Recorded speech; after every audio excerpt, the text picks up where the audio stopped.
Boa noite, meus irmãos. E boa noite. A paz do Senhor. Já queria convidar as nossas crianças para que nós estivéssemos orando por elas. Enquanto elas vão chegando aqui na frente, abra a sua Bíblia num texto extremamente conhecido, João 3,16. Pode ficar assentado como você está. Vamos orar por nossas crianças.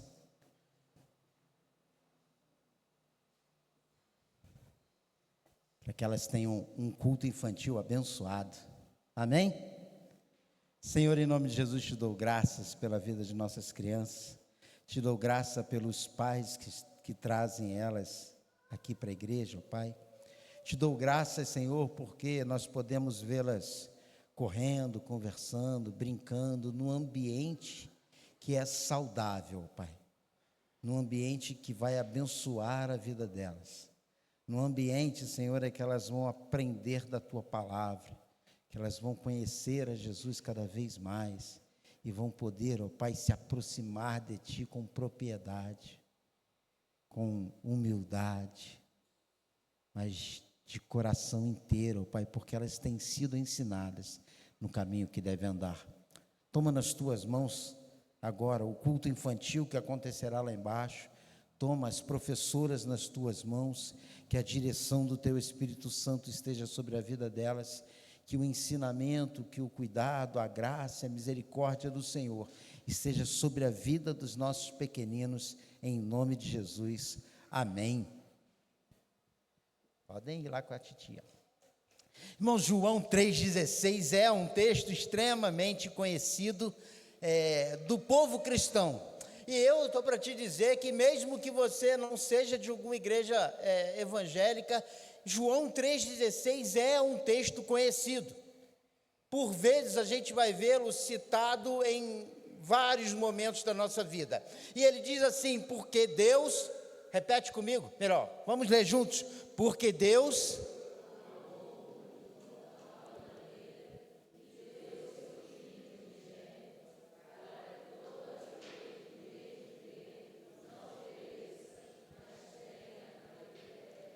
Glória a Deus por isso, irmãos.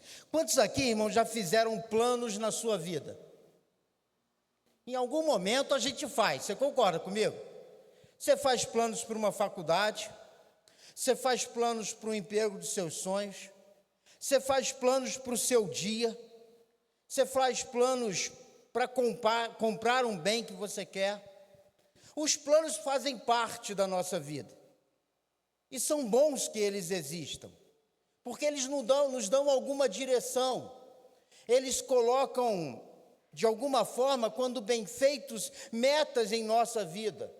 Então você faz um plano, por exemplo, de cursar uma faculdade, de ir para um nível universitário. Então você começa a pensar em que área você vai querer estar, em que área você vai querer trabalhar, em que área que você vai querer estudar, e você vai buscar. Cadê a Alexandra? Não é assim, Alexandra? Você vai buscar a faculdade dos seus sonhos, que tem o curso que você quer. Quando não tem, você dá um jeitinho, mas espera, porque ele vai abrir.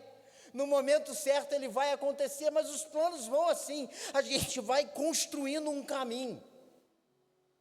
A gente vai construindo um processo, a gente vai pensando nas possibilidades, a gente vai se preparando para ele. É um preparo financeiro, é um preparo de tempo, é um preparo de dedicação. Se é o caso do estudo, como estamos usando como exemplo aqui, você sabe que vai ter que ter uma dedicação maior à leitura, que vai ter que buscar um conhecimento mais profundo a respeito do tema e da área que você quer estudar. Isso é assim, e a gente vai fazendo planos para isso.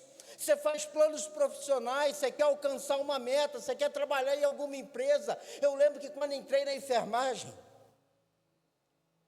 isso tem muito tempo, acho que quase 30 anos que eu estou nessa história. Eu pensava em trabalhar onde hoje eu trabalho. Tinha um médico que trabalhava lá comigo, que ele era de lá, e eu fico falando: pô, já pensou? Eu trabalhando no Rio de Janeiro, no Hospital do Coração, Fomos feitos planos lá atrás, eu nem imaginava que isso ia acontecer, mas a vida foi passando, as coisas foram acontecendo, a oportunidade surgiu e eu estou lá já há quase 20 anos. Os planos são assim, irmãos, mas uma coisa, eu sei que você já pensou. Você vai pensar comigo também da mesma forma, pastor, os planos têm hora que falha. Nem sempre dá certo. Hoje, por exemplo, eu saí lá do meu trabalho, né, e eu pego um trajeto que normalmente no domingo de manhã está tranquilo. E eu falei, eu vou chegar na igreja na hora da escola dominical. Mas na hora que eu passei o Santa Bárbara, que é um túnel lá, eu não andei mais. Estava tudo parado. Eu falei, acabou. Agora eu não chego na escola dominical, nunca. E foi aquela coisa, devagarzinho. Eu levei quase 40 minutos para passar num percurso que normalmente eu faço em 2, 3, porque estava muito parado, eu tive que dar uma volta maior. Os planos são assim, a gente pensa numa coisa, a gente elabora aquilo e de repente a vida dá uma virada, a gente não conhece o futuro, a gente não tem controle dessas coisas. Se eu tivesse lá um carro que nem dos filmes, ele saía voando por cima e eu chegava na hora, mas isso não é assim.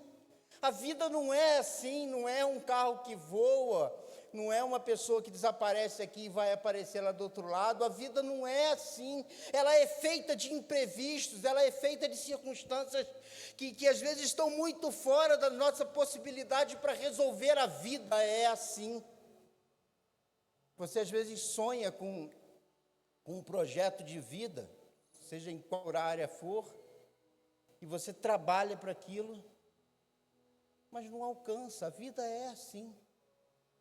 A vida não é fácil e nem está em nossas mãos. Mas nessa noite, irmãos, eu queria que a gente pensasse junto, de forma simples, mas não pequena, num plano que é perfeito. Se eu penso nos planos da minha vida, eu estou sujeito a um monte de coisas que podem impedi-los. Mas o nosso Deus não, irmãos. O nosso Deus, quando construiu o plano de salvação, quando Ele, estou usando uma perspectiva humana, né? Quando Ele pensou o plano de salvação, irmãos, Ele construiu, Ele formou, Ele planejou, e é lógico que isso tudo dentro de uma visão humana, Ele planejou algo perfeito. Jesus, presta atenção nisso que eu vou te dizer e guarda para a sua vida. Jesus é o plano perfeito. Perfeito por quê, pastor? Primeiro, porque vem de um Deus que é perfeito. Olha a criação do mundo. Ele pensou nos detalhes para que tudo ficasse num equilíbrio divino. Ele não simplesmente coloca o homem no lugar para que o homem se vire, mas ele bota o alimento na medida, na quantidade certa. Ele bota o trabalho na medida e na quantidade certa. Ele bota a luz solar, e você precisa entender que sem sol não há vida nesse planeta, então ele bota lá a luz solar, ele bota a água para você beber, ele bota o peixe, ele bota as aves, ele bota os animais, e aí ele vai colocar o ser humano lá, mas é contudo perfeito e equilibrado. Deus é assim, Deus é detalhista, é perfeito. Aí veio o pecado, e o pecado fez uma bagunça na criação. A palavra de Deus me diz que a criação geme. O pecado fez uma bagunça com o ser humano. Olha que perfeição, irmãos, a Bíblia toda ela trabalha a questão do relacionamento, de intimidade. Olha lá para o início. Imagina, Leandro, você andando no jardim do Éden, junto com Deus. Imagina isso, irmãos. Às vezes a gente está em oração, Não é assim, Cristina? E a gente sente a presença do Senhor. E é algo que só sabe quem busca. Quão bom é. Não é assim, pastor Cláudio? Quão bom é experimentar da presença do Senhor. Imagina eu lá, caminhando no jardim, né? Às vezes eu penso que era um corredorzinho, e Deus do lado. Eu não sei o que é que eles conversavam, irmãos, porque a Bíblia não traz essa. Mas imagina Deus, né? Eu pensando aqui no meu, rapaz, lá no céu está uma maravilha. Você não sabe, Adão, quão bom é estar lá em cima. Qualquer dia desse te levo lá. Imagina essa perfeição. Não sei se era essa conversa, se ele falava de outras coisas, eu não sei. Mas o fato é que a palavra de Deus me diz que todo final de tarde ele estava lá, harmonia completa, intimidade perfeita. É esse Deus perfeito que faz tudo de forma perfeita, tendo uma intimidade perfeita com o ser humano até então perfeito. Deus é assim, irmãos. Quando a gente vai olhar lá em Êxodo 25, e aí o pecado já está, o ser humano já está caído, mas Deus vai dizer, olha, a gente precisa construir um tabernáculo aqui, e Ele vai pensar nesse tabernáculo. Se você for ler Êxodo 25, você vai ver que Deus coloca tudo nos seus mínimos detalhes, é a cor certa, é o tecido certo, é o metal certo, é o diâmetro certo, se é mais alto, se é mais baixo, é cada coisa no seu lugar, tem um jeito de montar, tem um jeito de desmontar. Esse Deus é perfeito. E Ele age de uma forma tão perfeita, irmãos, que Ele vem trabalhando toda a história para que a gente chegasse aqui. Essa história, irmãos, são de centenas de anos. Eu fiz um plano de 1 hora para sair do Rio e chegar em Petrópolis. E não deu nada do jeito que eu queria. O Senhor é tão perfeito, William, que Ele faz um plano de centenas de anos nos seus mínimos detalhes. Deus é perfeito, irmãos. Você vê que todo o processo até chegar aqui acontece na hora certa. Quando a gente olha para o, eu vou chamá-lo nesse momento de executor desse plano, que é lógico, Deus envolve o ser humano em várias partes, mas o ápice desse plano está na pessoa de Jesus. Jesus é o plano perfeito. Amém? Jesus é o plano perfeito. E você vê que Jesus não chega nesse mundo em qualquer hora, nem de qualquer jeito, nem é deixado no mundo para viver do jeito que Ele quer. Jesus, Ele é debaixo da orientação do Pai, agora o Jesus homem, colocado na nossa realidade enquanto ser humano, no momento certo. Ele vai crescer no momento certo. Ele sabia que ia morrer numa cruz, e por várias vezes você vai ver o povo tentando, os escribas, os fariseus querendo matá-lo, e por vezes ele vai dizer, olha, ainda não é chegada a minha hora, porque tem o momento certo, tem o lugar certo, tem a forma certa. Deus é assim. Não é simplesmente um plano imaginário, Deus tem um plano traçado com riqueza de detalhes. Você vê que Jesus, ele surge num momento da história, irmãos, em que o povo judeu está na dominação romana, tinha acabado de sair da dominação dos gregos. O grego era o idioma mais conhecido da época, e eu já falei isso em outras vezes. O que a gente tem hoje, por exemplo, em relação ao inglês, tinha naquele tempo o grego que todos falavam. Para onde você fosse, você ia encontrar alguém que falava em grego. Então a comunicação era muito grande, e você vê que o plano de Deus é tão perfeito que o Evangelho, o Novo Testamento, é escrito justamente em grego. Por quê, pastor? Para que pudesse alcançar o maior número de vidas. O Senhor Jesus, desde o início, falou isso com a gente. Não era só para os judeus, Ele veio para eles, mas esse amor, essa graça, essa misericórdia, esse plano perfeito iria chegar a todos nós. Então não foi ao acaso, mas foi um plano perfeito do Senhor, que Jesus veio cumpri-lo. Ele vem na hora certa, Ele está no lugar certo, Ele se entrega por inteiro, irmãos. Porque imagina, Ele podia estar na hora certa, no lugar certo, e desistir. Já pensou, Luci? Como seria se Jesus tivesse desistido? Mas isso não era uma possibilidade para ele. Jesus se entrega por inteiro.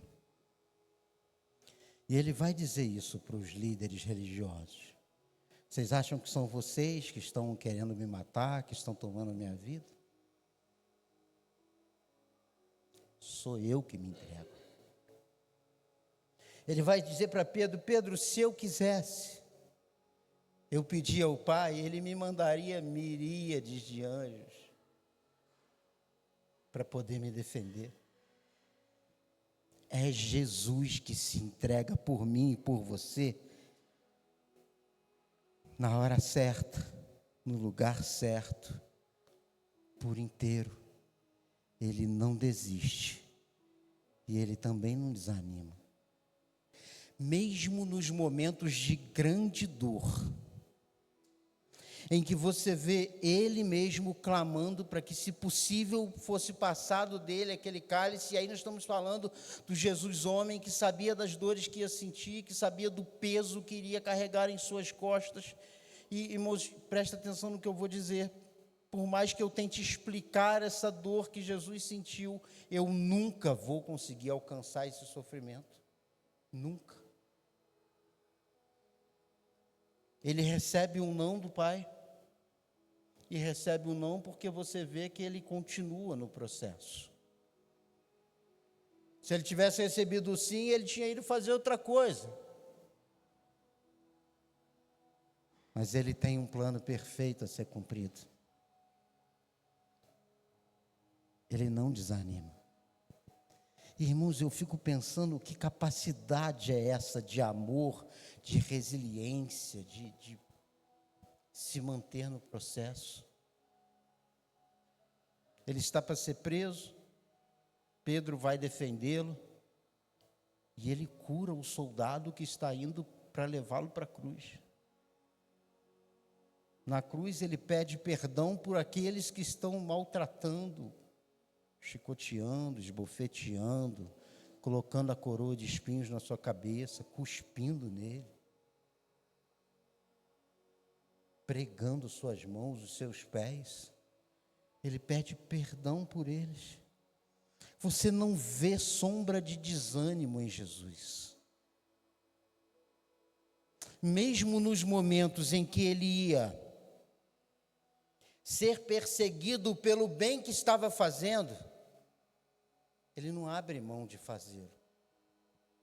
Tem lá o moço com a mão ressequida, num sábado. Jesus conhecia da lei, isso é fato. Mas ele sabia que havia um homem que ele precisava abençoar. Ele podia ter pensado, mas olha só, gente, eu vou fazer isso hoje não, porque hoje vão me perseguir, vão falar mal de mim, vão querer me agredir, vão querer me matar, então é melhor a gente deixar isso para outra hora, no outro dia a gente conversa. Só que Jesus não faz isso. Mesmo sabendo das perseguições que viriam, Ele cura aquele homem. Jesus, irmãos, é o plano perfeito. É o plano de Deus para a salvação da humanidade. Ele vai dizer em João 14,6 que Ele é o caminho. E olha só que perfeição. Ele não diz para a gente assim, olha, eu vou te levar no caminho, eu vou te mostrar o caminho, não. Eu sou o caminho, sou eu que levo você para a presença do Pai. Pastor, mas existem outros caminhos? Sim, e eu vou te dizer uma coisa que eu sei que você já ouviu. Todos os caminhos vão te levar a Deus, todos. A diferença é como você vai chegar no final dessa história. Porque o único que te leva a Deus, como filho, à presença do Pai, é Jesus. A Bíblia diz que todo joelho, no final do tempo, vai se dobrar ao Senhor. Então, todos nós estaremos na presença do Senhor, mas uns estarão para a perdição e outros para a salvação. E Jesus vai dizer, você quer ser salvo?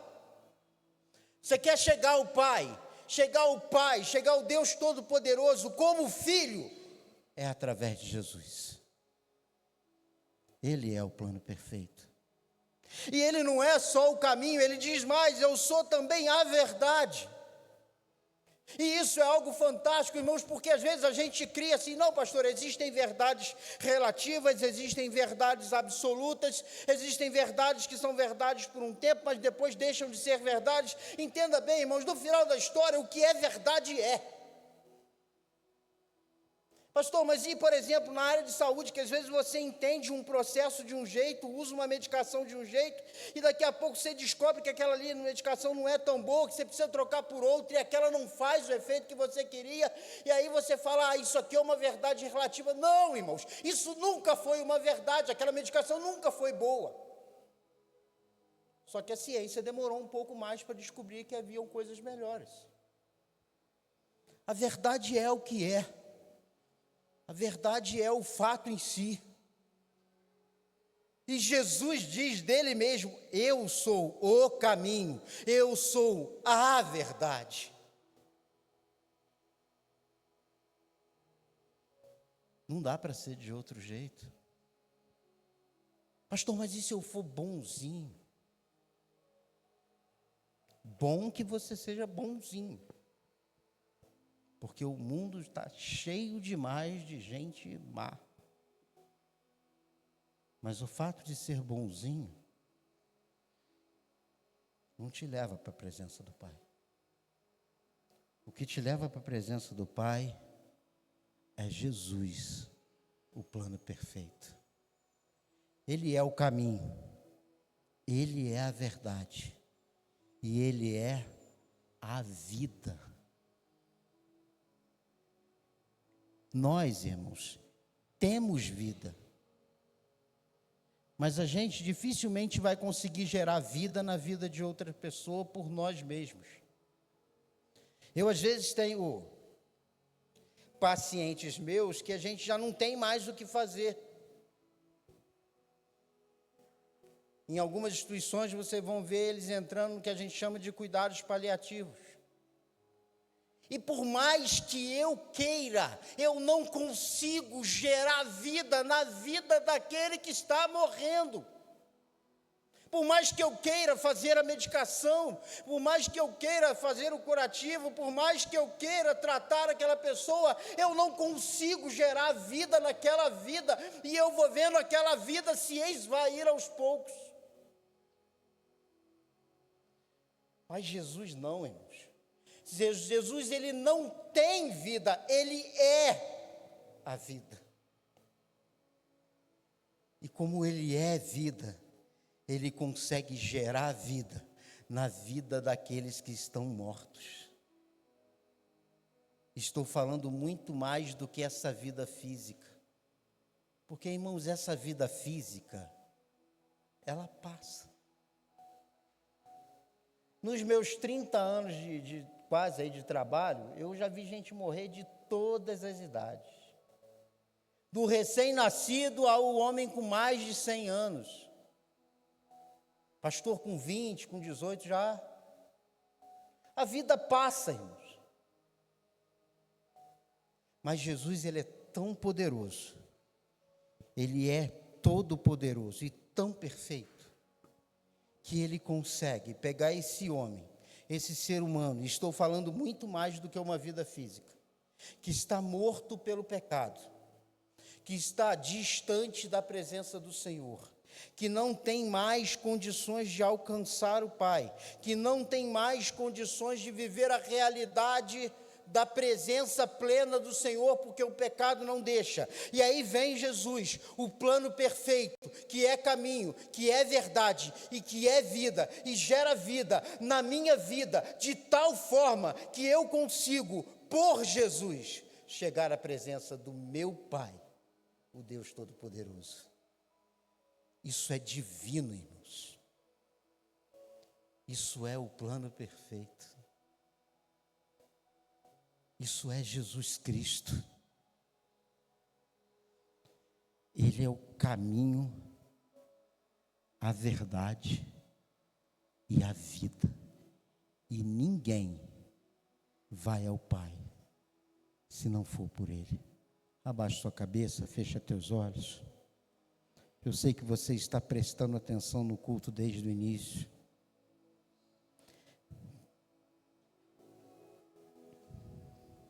Eu sei que você prestou atenção nas letras que foram cantadas pelos irmãos e irmãs que estiveram aqui. E se você prestou atenção, você vai ver que a todo momento nós falamos desse plano perfeito chamado Jesus Cristo. Que para muitos irmãos e irmãs que estão aqui, já tiveram suas vidas alcançadas. E eu sei que só você sabe da onde Deus te tirou.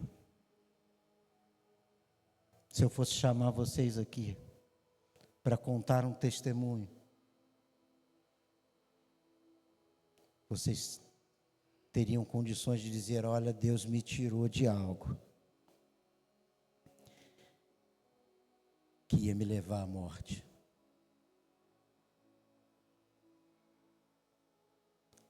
Eu sei que Deus já alcançou muitas vidas aqui. Mas, irmãos, esse plano perfeito não é para muitos. Ele é para todos. O plano perfeito chamado Jesus não é para a maioria. Ele é para todo mundo. Porque Deus amou o mundo de tal maneira que deu seu Filho unigênito para que todo aquele que nele creia não pereça, mas tenha vida eterna. Você vai poder levar uma vida muito tranquila nessa terra. E eu não estou dizendo que se você não aceitar Jesus, você vai ter problema. Aqui no mundo, pode ser que você continue vivendo a sua vida do jeito que você quer, com os prazeres, com as alegrias, mas só Jesus pode gerar vida na sua vida, de tal forma a te trazer para a presença do Pai. Só Ele. Só Ele pode garantir uma vida eterna nos céus. Só Jesus. Nessa noite, irmãos, nós vamos estar celebrando a ceia do Senhor. E a ceia do Senhor